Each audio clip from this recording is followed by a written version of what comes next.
అసలు ఈరోజు మేము ఇట్లా బుక్ అవుతామని అసలు జీవితంలో ఎక్స్పెక్ట్ చేయలేదు. అసలు ఏమైందంటే ఇన్స్టాగ్రామ్లో స్క్రోల్ చేస్తుంటే నాకు అన్ని వైజాగ్ కాలనీ వీడియోస్ వస్తున్నాయి అన్నమాట. సో నేను మా ఫ్రెండ్స్ అయితే వైజాగ్ కాలనీకి వెళ్దామని మొత్తం ప్యాక్ చేసుకుని వచ్చినాము. దారిలో ఒక దగ్గర టిఫిన్ చేయడానికి కోసం అయితే ఆగినాము. ఆ బ్రోని చూస్తుంటే మాత్రం ఒకప్పటి నన్ను నేను చూసుకున్నట్టు అనిపించింది. మన మోటో బ్లాగ్ సెటప్ అయితే అట్లనే చూస్తూ ఉండిపోయింది అన్నమాట చాలాసేపు. సో అట్లా తినంగానే మళ్ళీ రైడ్ అయితే స్టార్ట్ చేసినాం.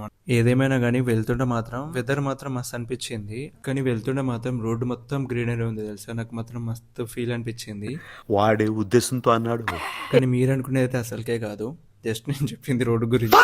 కానీ ఆ రోజు మాత్రం నాకైతే రైడింగ్ లో అయితే మస్తు మజా వచ్చింది. కానీ ఇది నా ఆఫీస్ మేట్స్ తోని ఫస్ట్ రైడ్ అన్నమాట. వాళ్ళని ఒప్పించడానికి నాకైతే దూల తీరిపోయింది. నానా తండాలు పడైతే వాళ్ళని ఒప్పించాల్సి వచ్చింది. కానీ ఆ రోజు రైడ్ లో మాత్రం నాకు ఎక్కడ చూసినా బైకర్సే కనిపిస్తారు అన్నమాట. వెళ్లే వాళ్ళు వచ్చే వాళ్ళు అయితే లెక్కలేనంత మంది కనిపించుంటారు. నాకైతే కనిపించిన ప్రతి ఒక్కరు మనకైతే హాయ్ చెప్పుకుంటూ వెళ్తున్నారు.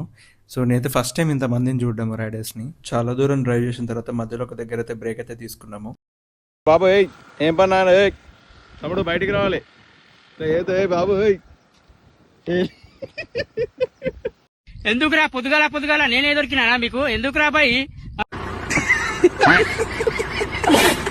కానీ కొండను చూసినప్పుడు అయితే నాకు నెక్స్ట్ లెవెల్ ఫీల్ అనిపించింది మామ. అసలు ఆ రాళ్ళని ఒకదానిపైన ఒకటి అలైన్ అయి ఉన్నాయి చూసినారా. అసలు నాకు అది క్రేజీ అనిపించింది.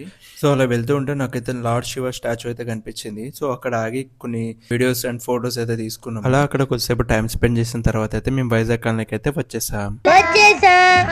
సో రిమైనింగ్ వీడియో అయితే నేను పార్ట్ 2లో అప్లోడ్ చేస్తున్నాను. మస్తు ఫన్ ఉంటుంది చూడండి. Thank you so much.